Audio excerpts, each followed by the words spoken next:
आज हम semi automatic washing machine में हमारा वॉश थोड़ी देर चलने के बाद अगर बंद हो रहा हो, वॉश एक्शन ना हो रहा हो तो उसमें क्या क्या डिफेक्ट हो सकते हैं उसके बारे में हम डिस्कस करेंगे, सॉल्व करेंगे। सबसे इम्पॉर्टेंट है कि हम कस्टमर से कुछ फीडबैक लें, कुछ क्वेश्चन पूछें और हम सिम्टम का डॉट मैट्रिक्स बना के उसको अंडरस्टैंड करके उसको रिजॉल्व करें। जो प्रॉब्लम है, फेलियर है, वो इलेक्ट्रिकल, इलेक्ट्रॉनिक, मैकेनिकल कोई भी हो सकते हैं। हमें स्टेप बाय स्टेप उसको डायग्नोस करना है और हम इसे अच्छे से रिपेयर करना है ताकि हमें रिपीट कॉल ना आए। तो यहाँ पे कस्टमर कुछ फीडबैक है। कस्टमर का कहना है कि जो पल्सेटर है वो थोड़ी देर चलने के बाद बंद हो जाता है। उसका ये भी कहना हो सकता है कि जो मोटर है वो हमिंग नॉइस कर रही है।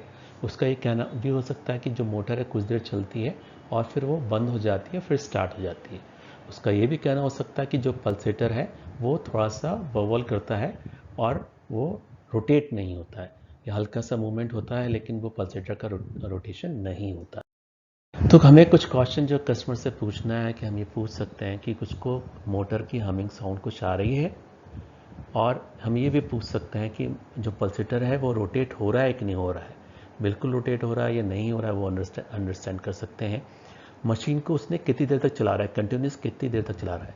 कई बार ऐसा होता है कि मशीन को काफ़ी देर तक चलाते हैं तो मोटर में थर्मल प्रोटेक्शन रहता है। अगर मोटर ओवर हीट हो रही है तो उस कंडीशन में वो मोटर एज ए सेफ्टी वो ट्रिप हो जाती है।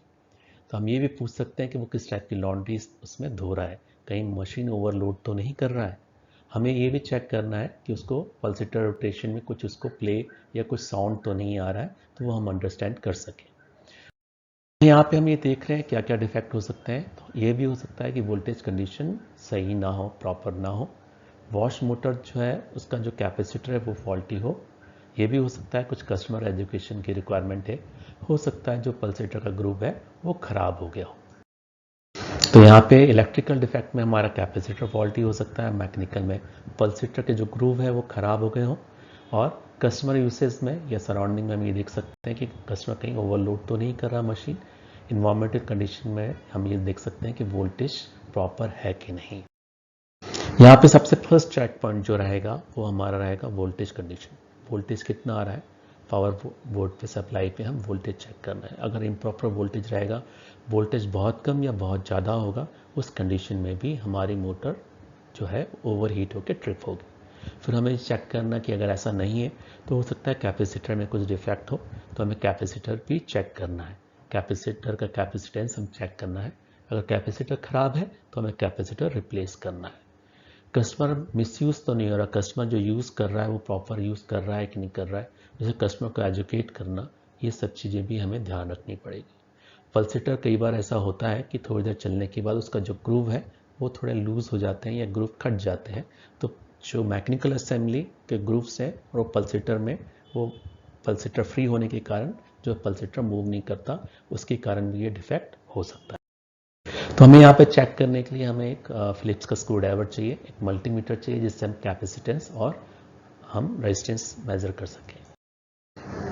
सबसे इम्पॉर्टेंट है कि हम वोल्टेज चेक करनी है, वोल्टेज कितनी आ रही है।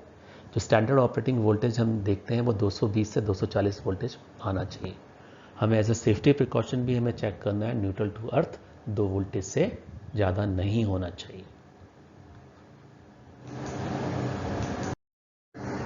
ये इंपॉर्टेंट है, जितना हमारा जो वोल्टेज आ रहा है, जितना फेस टू न्यूट्रल है, उतना ही वोल्टेज हमें फेस टू अर्थ में भी आना चाहिए, और जो लीकेज है वो 2 वोल्ट से ज़्यादा नहीं।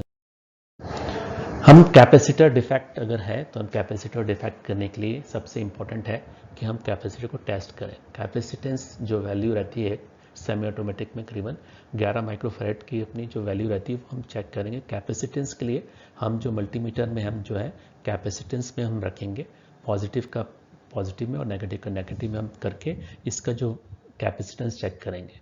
जिसकी कैपेसिटेंस की वैल्यू है वो टॉलरेंस लिमिट के अंदर आनी चाहिए। अगर वो है तो हमारा कैपेसिटर ठीक है। को हम रेजिस्टेंस मेथड से भी चेक कर सकते हैं। इससे केवल हम ये चेक कर सकते हैं कि कैपेसिटर टोटली डेड है या ख़राब है। तो हमें यहाँ पे क्या करना है कि मीटर को हम रेजिस्टेंस में हाई रेंज में रखेंगे, 10 किलो ओम से 1 मेगा ओम के बीच में। और इस कंडीशन में अगर हमें मीटर पहले 0 शो करता है और वो धीरे धीरे मूव करके इन्फिनिटी में आ रहा है, तो इसका मतलब कैपेसिटर जो है हमारा वर्किंग कंडीशन में है।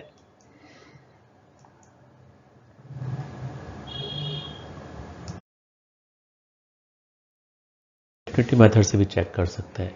तो अगर उसको कंटिन्यूटी में लगाएंगे और हमें पहले बीप आ रही है, फिर हमें OL करके शो कर रहा है, इसका मतलब कैपेसिटर ठीक है।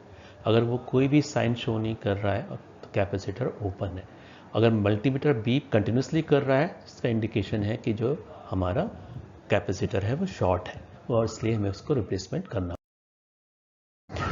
ये इंपॉर्टेंट है कि साथ ही साथ हमें कस्टमर को एजुकेट करना है ना। कई बार ऐसा होता है कि कस्टमर ने नई मशीन ली है और उसने सिर्फ सोक मोड में इसको ऑपरेट कर रहा है, तो मशीन थोड़ी देर चलने के बाद बंद होती है, फिर स्टार्ट होती है।